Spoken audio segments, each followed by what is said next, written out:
Hi, I'm Macey. We are back with Breaks and Breakthroughs. It's been a minute, but we're here.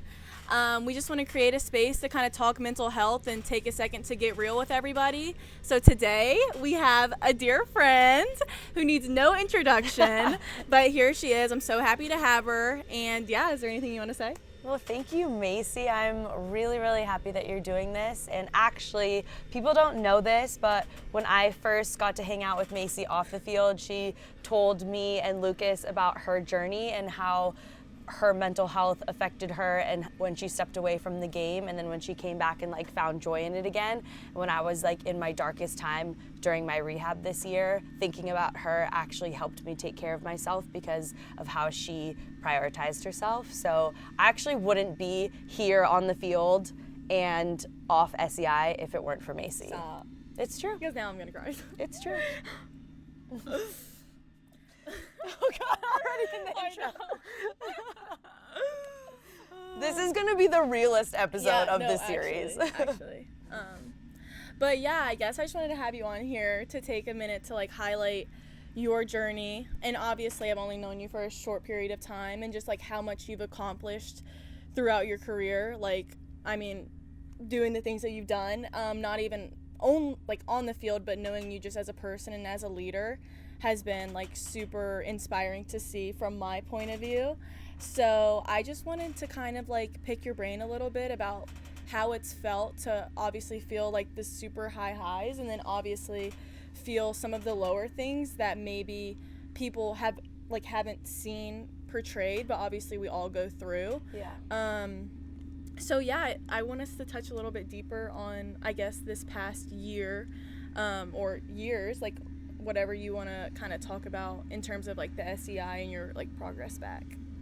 So I think I was really lucky to have kind of a linear career for a long time, which is something that is unusual. I was really lucky. Obviously I worked hard, but I found myself going from college and starting and with the national team and then into the WPS here in the US, and then when the league folded, going to Sweden and playing a huge role and being in leadership groups and playing almost every single minute and going to World Cups and Olympics. And I wish I had realized how important it was to practice taking care of yourself even when things are going well. Right.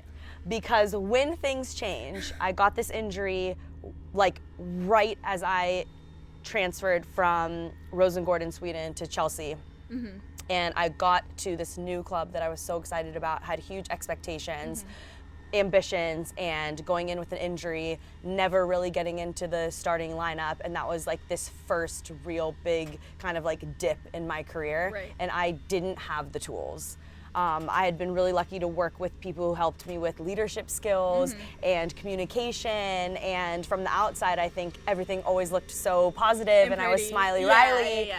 And then I felt like I had to hide what I was feeling because I had this reputation and because all I knew was being this person who was a rock and just showed up smiling every day. And I really was breaking down, and I finally was vulnerable and asked for help. And that was from teammates, from my family, from professionals.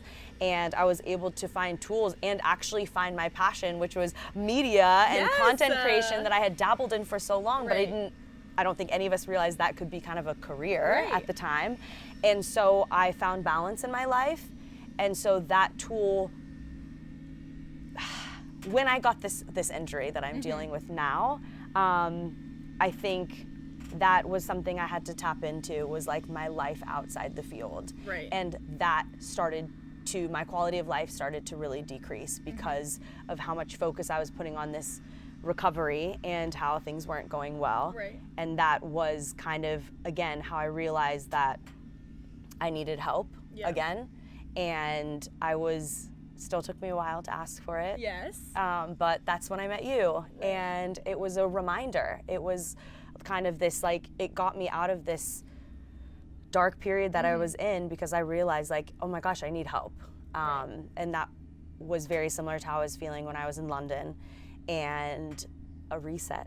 Yes. And we started again, and I was able to be around the team more and just have constant communication with a mental performance coach, my psychologist from New Zealand, and open with my friends and family, open with all of you.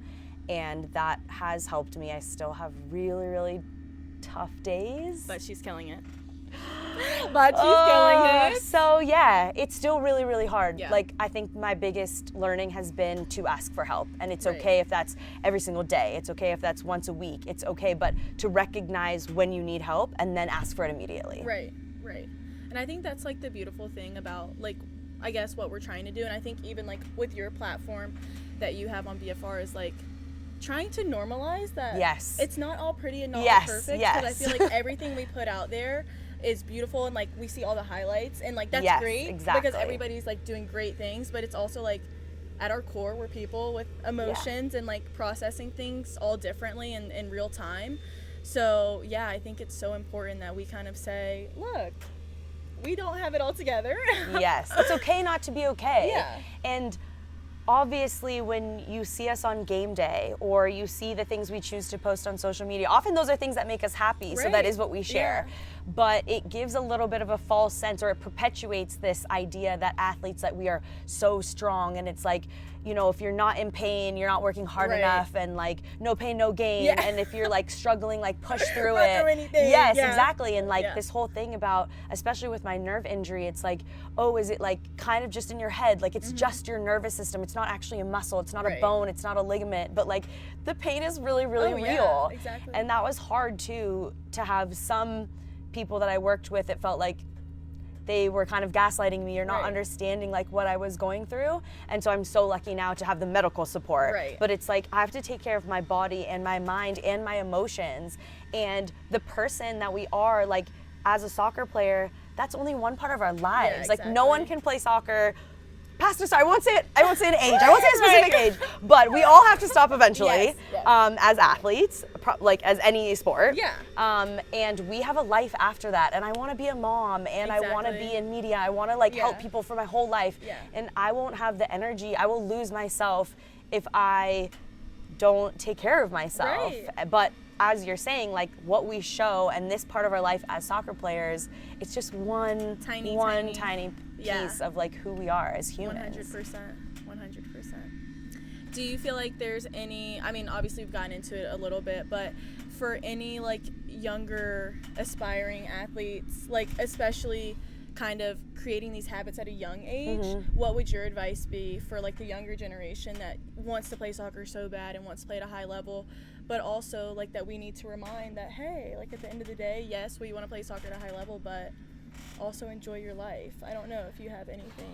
I think part of sharing this is hopefully showing that Yeah. at any level, it is hard. Yeah. And the same, whether it's an injury, playing time, you know, having a bad day at training, like we have it too. So you're not alone. Like that is, I think, community and Yeah, support is a big universal, one. yeah. Yes. And knowing that no one has like all their shit together. Right. And then the other one, I think, having professional help and support is a really, really big one. And that's something we fought for in the league, that you could take a mental health break, that you can have, if you want to go to therapy, that can be covered.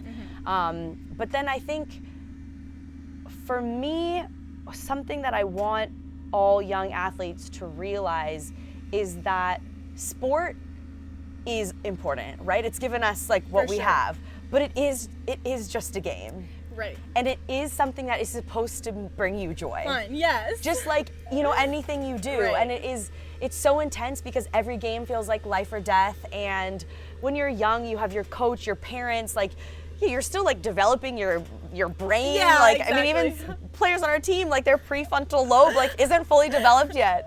And you get there's so much pressure, Yeah. so much pressure.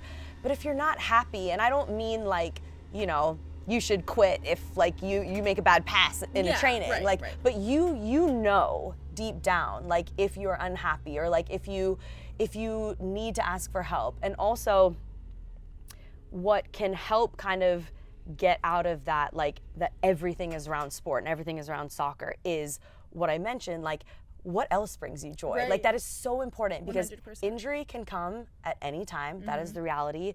A coach can change, like your circumstances can change in an instant. This job is high risk, high reward. Oh, yeah. And so having a balanced life, knowing if it's music or, if you're creative or if you, like making TikToks, like Or whatever being a it dog is, mom. being a dog mom, Shout out to CeeLo. having a show about mental health, like whatever your thing may be, Yeah. and like be your authentic self all the time and figure out what can help fill your cup alongside soccer. And that's a really big one. And then the thing I practice the most with like gets me out of my really, really bad days, like I had a really hard day today. I didn't have any pain today, which is supposed to be such a good thing. Right. But I felt like my touch was off. I felt like, the ball hit my leg, went in the goal. I'm so off. And I miss then this feeling I should be feeling of like, I had a pain-free day of training. Right. And so I think practicing gratitude is like my number one. And thinking about like the people that make you happy, that you are I'm out there doing it. Even if I wasn't 100% past completion, I'm out there doing it. And this is so special and such an accomplishment. Yeah. And I get to be out there with my teammates for months and months and months. I haven't been able to be practicing with another player. And so taking time to breathe and think about those things, that is also a really, really important tool. I feel like that's something that grounds me as well, like in a different way. I feel like I get really hyper fixated on like my performance. Yeah. Especially in training. So then when I get home, like the immediate impact is like, oh my gosh, like terrible day. This sucked. Like probably some tears. But then I get home and reflect and I'm like, wait, I'm literally like living my childhood dream. Like I'm like playing soccer with people that I watched growing up that I never thought I would get to like in this point in my life. So it's like everything's about perspective, I feel. Yes. Yeah. And patience. And patience, yeah. And the gratitude piece is just like huge. Yeah. But thank you so much. You have so much wisdom to share, I feel. I've been through a lot. Yeah, literally. And I've only known her for like 6 months, but It's seriously, crazy. like one of the most well-spoken, like best leaders, most amazing people that I've ever met in my life. So just to have you on here kind of like giving a little snippet of your story is going to be super inspiring for everybody. So thank you so much for being here. Thank you for having me. We keep going, Macey. Yeah. We got this.